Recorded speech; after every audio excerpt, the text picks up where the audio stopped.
अस्सलाम वालेकुम दोस्तों, मैं हूं साजिद महमूद ताहिर और आप देख रहे हैं चैनल वीज़ा बेस। आज का सेशन है क्वेश्चन एंड कमेंट्स का। तो बगैर कोई वक्त ज़ाया किए हम चलते हैं आपके सवालात और कमेंट्स की तरफ। तो पहला जो सवाल है वो है एम वसीम साहब का। कहते हैं जनाब, यूके असाइलम के बाद हम कोई वर्क कर सकते हैं क्या? इनका मकसद ये है कि जब आप यूके में असाइलम अप्लाई करते हैं तो क्या उसके बाद आपको काम की इजाज़त होती है, नहीं होती है। दरअसल एम वसीम साहब, जब आप असाइलम अप्लाई करते हैं यूके के अंदर तो उसमें आप सरकारी मेहमान बन जाते हैं। आपकी आपकी रिहाइश अकामोडेशन जो है वो एक सूटेबल अकामोडेशन आपको फ्राहम कर दी जाती है। आपको लिविंग के लिए फूड स्टैम्प्स और कोई मुनासिब सी अमाउंट जो है वो भेज दी जाती है हफ्तावार। और इसके अलावा जो है आपका बूदबाश के लिए, आपके कपड़े वगैरह के लिए, सारा कुछ आपके लिए वो एक मुनासिब सी अमाउंट जो है वो आपको दी जाती है। और इसके अलावा जो है वो आपका मेडिकल किसी तरह का आपको ज़रूरत हो, मेडिकल आपका वहाँ पे रजिस्ट्रेशन आपकी हो जाती है। और जैसे हम अपनी ज़ुबान में कहते हैं कि आपका डॉक्टर बन जाता है, तो आप मरीज़ हो या नो, आपका एक डॉक्टर बन जाता है। तो फिर आप कभी भी आपको ज़रूरत पड़े तो वो आपके लिए फ्री ऑफ कॉस्ट एन से होता है, ठीक है। तो इसके अलावा आप अगर आप वकील करते हैं अपने केस के सिलसिले में तो वो भी आपके लिए फ्री है। तो इस तरह की जो सहूलतें हैं वो आपको फराहम कर दी जाती हैं और आपको काम की इजाज़त नहीं होती। और अगर 1 साल तक आपके केस का फैसला नहीं होता और आपका केस चलता रहता है तो उसके बाद 1 साल के बाद ऑटोमेटिकली आपको काम करने की परमिशन मिल जाती है यूकेबीए की तरफ से, होम ऑफिस की तरफ से। तो जब वो परमिशन मिलती है तो आप कहीं भी यूके के अंदर कोई भी काम कर सकते हैं, आप पर किसी किस्म की कोई रिस्ट्रिक्शन नहीं होती है। डेली यूज सेंटेंस ये एक आइडिया, यहाँ से सवाल आया है जी, ब्यूटेशन कोर्स के लिए तालीम की क्या रिक्वायरमेंट है, कितनी तालीमी काबिलियत दरकार है? ब्यूटिशन कोर्स जो आप यूके में करना चाहते हैं तो उसके लिए आपको कोई स्पेसिफिक तालीमी काबिलियत नहीं चाहिए। जस्ट आपको इंग्लिश की बोलचाल इतनी चाहिए कि आप जो है वो कोर्स को समझ सकें, ट्रेनर जो आपको ट्रेनिंग दे रहा है उसको समझ सकें, उसकी गुफ्तगू को समझ सकें, कम्युनिकेट कर सकें, अपना सवाल कर सकें, जवाब हासिल कर सकें। इस हद तक आपकी इंग्लिश जो है वो आनी चाहिए। तो उसके लिए कोई स्पेसिफिक जो भी उनका क्राइटेरिया, आप सबसे पहले आप ऐसा करेंगे कि आपको वो इंटरव्यू करेगा, इंस्टीट्यूट जो है वो आपको इंटरव्यू करेगी। उसमें वो समझेंगे कि अगर आप कोर्स को समझ लेते हैं तो फिर आपको एडमिशन मिल जाएगा। ऑन द अदर हैंड जो है वो इसको मैं आपको बताऊँ, इसको कि कैश फॉर नहीं होता, एक वीज़ा लेटर होता है। तो वीज़ा लेटर आपको उस वक्त सूरत में मिलेगा जब आपका इंटरव्यू पास हो जाएगा। अगर आपका इंटरव्यू नहीं होता पास और आपको इंग्लिश इतनी नहीं आती है कि आप जो है ट्रेनर को समझ सकें, इंस्ट्रक्टर को समझ सकें, तो फिर आपको एम्बेड कर दिया जाता है एक इंग्लिश कोर्स, साथ में आपको इंग्लिश कोर्स दे दिया जाता है। अगर वो समझें कि आपका 3 महीने में आप वो उस लेवल तक पहुंच जाएंगे तो 3 महीने हो सकता है आपको इंग्लिश का कोर्स ऐड कर दें और बाकी जो है वो आपको कोर्स जो है वो ब्यूटिशियन का दे दें। ब्यूटिशियन में भी वैरायटी ऑफ कोर्सेज हैं, जो भी कोर्स आपको पसंद आएगा वो आपको दे देंगे जो आप करना चाहेंगे। कुरैशी मैंने ये कहते हैं जी, hello sir, I am from Mumbai, I am professional hair stylist will and with full beautician, please tell me how to apply, what is process? Simple process है जी। सबसे पहले आप किसी भी इस तरह के इंस्टीट्यूट में जाकर अप्लाई कर सकते हैं। अगर आप हमारे लिए अप्लाई करना चाहते हैं तो आप को मैं एक ईमेल आईडी दे दूंगा। उस ईमेल आईडी पे आप अपना पासपोर्ट और अपने जो है ना वो कोई भी आपकी क्वालिफिकेशन फॉर्मल है उसका सर्टिफिकेट वगैरह है तो वेल एंड गुड। कोई भी आपके पास अगर आपने वो कोर्स वो ऑफिशियली किया हुआ है ब्यूटिशियन वगैरह का या कोई हेयर स्टाइलिस्ट का, तो वो भी आप उसके साथ डिप्लोमा या सर्टिफिकेट वगैरह लगा सकते हैं। वो आप भेज देंगे इस आईडी पे और फिर वो जो इंस्टीट्यूट है और जो भी कॉलेज है वो आपको डायरेक्ट आपसे कांटेक्ट कर लेंगे और आपको इंटरव्यू करेंगे और आपसे पूछेंगे कि आप कौन सा कोर्स करना चाहते हैं। अगर आपकी कम्युनिकेशन भी ओके है तो फिर आपको उस हिसाब से आपको जो है ना वो कोर्स में एडमिशन दिया जा सकता है। मुश्तियार इंजीनियर कहते हैं लंदन यूएसए कैसे हैं फॉर्म वर्क के लिए?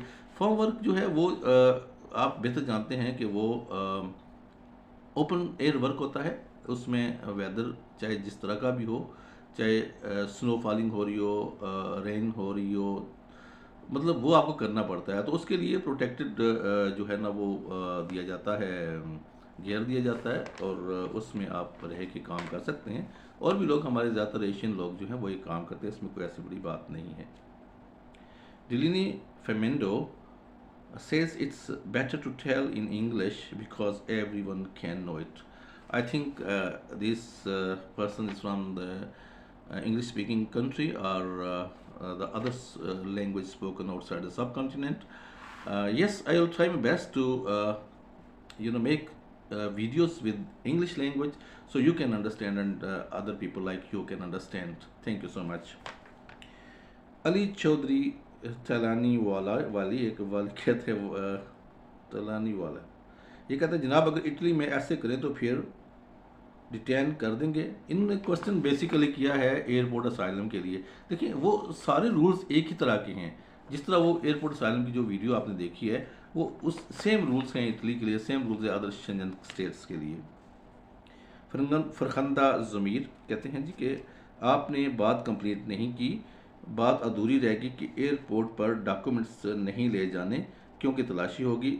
आगे आपने एक्सप्लेन नहीं किया, प्लीज़ बताएं कि हम अपनी फ़ाइल बना के ले जाना चाहते हैं, ये डॉक्यूमेंट्स साथ क्यों ना ले जाएं, अगर हम ले जाएं तो इसका क्या नुकसान होगा, प्लीज़ मस्ट आंसर मी। देखें जो मैंने वो वीडियो अपलोड की थी उसमें तमाम बात एक्सप्लेन कर दी थी बड़ी आसानी के साथ। मे भी आपने स्किप कर दी हो और मे भी या फिर ये मैं अपने पे इल्ज़ाम ले लेता हूँ कि शायद मैं आपको सही तरह समझा नहीं सका। बेसिकली उसका मकसद ये था कि अगर आप जो असल में जो असाइलम ऑन द एयरपोर्ट होती है ना, उसका मकसद ये होता है कि आपको थ्रेट थी अपनी कंट्री में, आपको फियर ऑफ लाइफ था और आप फ्ली करके आए हैं, वहाँ से भाग के आए हैं। तो जब आदमी भागता है ना तो सामान साथ लेके नहीं भागता, ठीक है।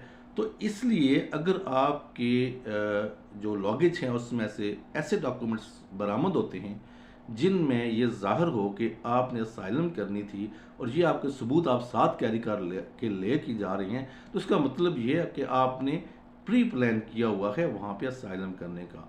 जबकि जो असल मकसद होता है कि आप वहाँ से मुश्किल हालात से निकल के भाग के आए हैं, आप पहले कहीं और छुपे थे, आपके पास एक डॉक्यूमेंट था तो आपने ट्रैवल किया, उससे फ़ायदा उठाया, तो ये इसलिए होता है। इसलिए मैंने ये कहा था कि आप उसको अपने सबूत वगैरह साथ कैरी ना करें। आजकल कौन सा दौर है, बाद में भी आ सकते हैं, नहीं है तो उसमें आपको भेजे जा सकते हैं, क्या नाम है, सोशल मीडिया के ज़रिए भेजे जा सकते हैं, ईमेल के ज़रिए भेजे जा सकते हैं, वहाँ से आप प्रिंट आउट करके with the passage of time जब तक आपका इंटरव्यू आता है। इसमें कई काफ़ी टाइम गुजर जाता है, साल गुजर जाते हैं। जो पहला इंटरव्यू होता है उसके लिए आपको किसी तरह का भी एविडेंस देने की ज़रूरत नहीं, सिवाय इसके कि आपके पास आइडेंटिटी हो। अगर आपके पास फ़ोटो आईडी है, अगर आप पासपोर्ट सरेंडर कर रहे हैं तो आपको ये फ़ायदा है कि आप डिटेंशन से ज़्यादा डिटेंशन में जाने के चांसेस बहुत मादूम हो जाते हैं और उससे बच जाते हैं, क्योंकि शनाख्त आपकी ये ज़रूरी है कि आप किस मुल्क से तल्लक रखते हैं। अगर आप वहाँ पे विदाउट एनी डॉक्यूमेंट अपीयर होते हैं तो वो आपको वापस तो वो नहीं करेंगे, लेकिन हो सकता है इस तहकीक में पड़ जाए कि वाकई आप उस मुल्क के हैं या बाशिंदे या नहीं हैं। अगर आप इंडिया से हैं तो क्या आप इंडिया के हैं या नहीं हैं, इस तहकीक में जानने के लिए जितना भी टाइम लगेगा हो सकता है कि वो आपको डिटेन रखें। तो इसके लिए मैंने इसीलिए आपको ये बताया था कि आपके पास आइडेंटिटी तो होनी लाजमी है, किसी तरह की भी फ़ोटो आईडी होनी लाजमी है, लेकिन आप ये जो भागने वाले मामलात हैं, FIRs हैं, दूसरी चीज़ें हैं जो आप बनाते हो वो आप साथ लेके मत जाइएगा। ग्रेजुएट पाकिस्तानी कहते हैं जी सर आपका नंबर चाहिए। देखें नंबर जो है वो मैं हॉनेस्टली आपको बता रहा हूँ बहुत कम मैं अटेंड करता हूँ, क्योंकि मेरे पास इतना टाइम नहीं होता। और फिर हमारे दोस्त जो हैं वो अगर मैं उनको कहूँ कि शार्ट सी बात करें तो वो मतलब शार्ट सी बात की उनको वेरी लॉन्ग बात हो जाती है। तो मेरा जो है ना वो अखलाकी तकाजा होता है कि मैं फ़ोन बंद ना करूं बल्कि कॉल करने वाला बंद करे। तो इसलिए कुछ अननेसेसरी कॉल्स आ जाती हैं, कुछ एजेंट्स जो हैं वो क्लाइंट बन के कॉल करना शुरू कर देते हैं तो इंफॉर्मेशन लेने के लिए। लेकिन खैर जो भी है आप इस तरह करें कि आप अपना नंबर इसमें दे दें, ठीक है, तो मैं आपको कॉल बैक कर लूँगा। या फिर आप एक और काम करें कि आप गूगल पे जाके right way travel and tours को सर्च करें, या फिर अपना उसके जो गूगल मैप है वहाँ पे चले जाएं, वहाँ आपको हमारा पूरा एड्रेस, फ़ोन नंबर, एवरीथिंग आपको मिल जाएगी। आकाश ढलोन कहते हैं चलो सर अगर असाइलम फेल हो जाए तो हम अपनी कंट्री जाते हैं तो कोई प्रॉब्लम तो नहीं होगी एयरपोर्ट पर। देखें असाइलम जब इनिशियली फेल होती है तो वो फिर मतलब उसमें आपको आगे जाने के बहुत सारे चांसेस होते हैं, उसमें अपील के राइट्स होते हैं।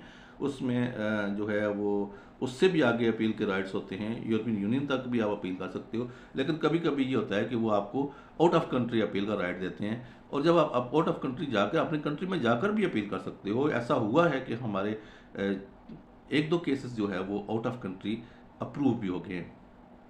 तो अगर आप ये लीगली जब आप वो मुल्क जिसमें आपने असाइलम क्लेम किया है, चाहे यूके है चाहे जो भी है, जब आप अपने कंट्री में वापस जाओगे ना, तो उसमें लीगली कोई ऑब्लिगेशन नहीं है, क्योंकि आप या तो आउट पास पे जाओगे या फिर अपने पासपोर्ट पे जाओगे।